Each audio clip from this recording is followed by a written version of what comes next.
انشاءاللہ اب آج جو ہمارا موضوع ڈسکس ہونا ہے وہ تیسری چیز ہے غسل کے حوالے سے. غسل کے اعتبار سے بنیادی چیز سمجھ لیں کہ 5 چیزیں ایسی ہیں جن سے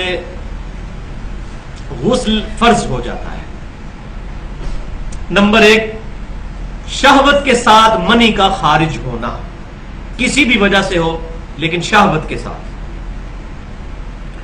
نمبر 2، میاں بیوی کا آپس میں تعلق قائم کرنا، ازدواجی تعلق، چاہے اس کے نتیجے میں منی ڈسچارج ہو یا نہ ہو غسل فرض ہو جائے گا.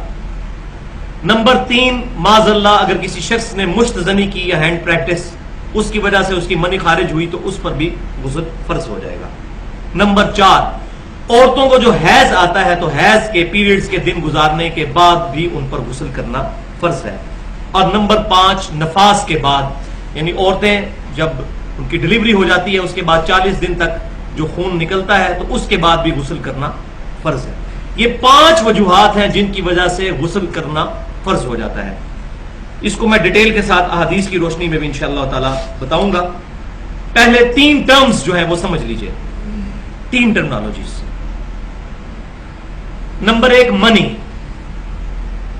منی غلبہ شہوت کی وجہ سے پوری انسان پر جو کیفیت طاری ہوتی ہے، اس کی وجہ سے جو قطرات نکلتے ہیں انسان کی شرمگاہ سے، اس کو کہتے ہیں منی، اور اس کی شکل جو ہے وہ بلغم کی طرح ہوتی ہے.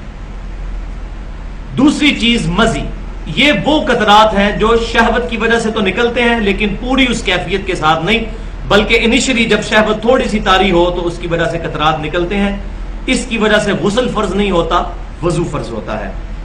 اور اس کی شکل جو ہے وہ ٹرانسپیرنٹ پانی کی طرح ہوتی ہے، یہ بلغم کی طرح نہیں ہوتی. اور تیسری ٹرم جو ہے ودی. ودی یہ ہے کہ اگر کوئی شخص پیشاب کرتا ہے اور پیشاب کے دوران بعض اوقات شرمگاہ سے بالکل بلغم کی شکل کا، منی کی شکل کے قطرات نکلتے ہیں، اس کو کہتے ہیں ودی. اس سے بھی غسل فرض نہیں ہوتا، صرف وضو ہی ٹوٹتا ہے. تو بھائیو، اب یہ سارے مسائل میں اپنی طبیعت پہ بڑا جبر کر کے بیان کر رہا ہوں. اس کی وجہ یہ ہے کہ یہ چیزیں بیان کرنی بڑی ضروری ہیں. اب مستقبل کا دور ویڈیو کا دور ہے، کتابیں لوگ پڑھتے نہیں اور بات سمجھ نہیں آتی. پچھلی دفعہ میری وائف جب وہ میرا لیکچر سن رہی تھی، مجھے کہہ دی آپ اتنی بے حیائی کی باتیں کر رہے ہیں. تو میں نے اس کو کہا کہ شرم میں کوئی شرم نہیں ہے، مسئلہ ہے کہ یہ چیزیں تو بیان کرنی ہے، اس کے بغیر چارہ نہیں ہے. اور اب جس طریقے سے میڈیا نے بے حیائی مچا دی ہے، میرا خیال ہے وہ تو اس سے کروڑوں گنا زیادہ ہے سو کالڈ. اور یہ تو بنیادی ضرورت ہے کہ اب یہ چیزیں اوپنلی لوگوں کو ڈسکس کی جائیں، خصوصاً جوان طبقے کے اندر. یہاں پہ جتنے لوگ موجود ہیں ان کو پتا ہو، گھر والوں کو بتائیں. تو یہ بڑی ضروری چیز ہے اس حوالے سے. تو صرف منی کے نکلنے سے غسل فرض ہوتا ہے، مزی اور ودی سے غسل فرض نہیں ہوتا، صرف وضو ٹوٹتا ہے. اچھا، منی کے بارے میں یہ بات بھی کلیئر کر لیں کہ پوری امت کا اجماع ہے سوائے امام شافعی رحمۃ اللہ علیہ اور ان کے پیروکاروں کے، کہ منی جو ہے یہ ناپاک ہے. اور یہ جو اہل بدعت اہل سنت کے اوپر اعتراض کرتے ہیں اصحاب الحدیث کے اوپر کہ یہ منی کو پاک کہتے ہیں، یہ بالکل جھوٹ ہے. چند ایک لوگوں کے کہنے سے پاک نہیں ہو جائے گی. اس وقت جو ٹاپ آف دا لسٹ کتابیں ہیں اصحاب الحدیث اہل سنت کی، اس میں نمبر 1 کتاب صادق سیالکوٹی رحمۃ اللہ علیہ کی کتاب ہے صلاۃ الرسول. اس میں آپ دیکھ لیں آج سے 50 سال پہلے انہوں نے کتاب لکھی ہے اور اس میں نجاستوں کے بیان میں منی کو لکھا ہے کہ یہ نجاست ہے اور اس کو پاک کرنے کا طریقہ لکھا ہے. اور اس وقت جو پوری دنیا میں سب سے زیادہ اہل سنت کی کتاب چل رہی ہے، جو ہماری اہل سنت پاک.com پہ بھی اپلوڈ ہے، اسلامک بکس والے حصے میں بھی اور سنت طریقہ والے میں بھی، وہ دارالسلام کی نماز نبوی ہے، ڈاکٹر شفیق الرحمان صاحب کی حفظہ اللہ. بہت پیاری کتاب ہے. ہر حوالے سے انہوں نے طہارت کے، وضو کے، غسل کے، نماز کے مسائل کو ڈیٹیل کے ساتھ ایڈریس کیا، اسی لیے ہم نے اس کو اپلوڈ بھی کر دیا ہے اہل سنت پاک.com پہ. سنت طریقہ کے آئیکن کے اندر پہلے نمبر پر طہارت، وضو، غسل، تیمم وغیرہ کے احکام، اس میں وہی کتاب جو ہے ہم نے لنک کی ہوئی ہے، تقریباً 450-500 صفحات پر مشتمل.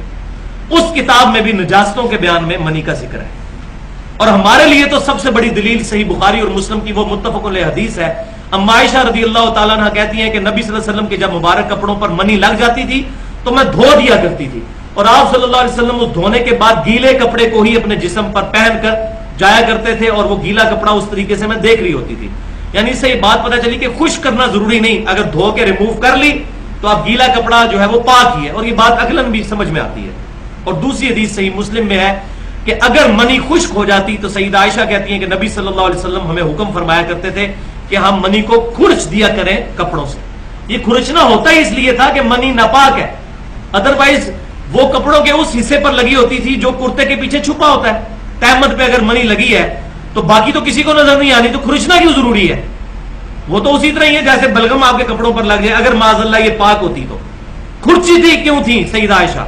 اس لیے کہ اس کو پاک کرنا مقصود تھا، ایستھیٹک کی ضرورت نہیں تھی، ایستھیٹک کی تو ضرورت نہیں، وہ تو ویسے ہی کرتے کے نیچے چھپی ہوئی ہے۔ تو یہ بعض لوگ جو ہے وہ غیر مقلدین، بعض جو ہے نا وہ دلائل دے رہے ہوتے ہیں، میں غیر مقلدین کا رد کر رہا ہوں۔ تو ہم نہ مقلد ہیں نہ غیر مقلد ہیں، ہم الحمدللہ اہل سنت ہیں، اصحاب الحدیث ہیں، کتاب و سنت کو سلف کے منہج پر ماننے والے ہیں الحمدللہ۔ اب آ جائیے صحیح احادیث کی روشنی میں غسل کی جو فرضیت ہے وہ کن چیزوں سے ہوتی ہے۔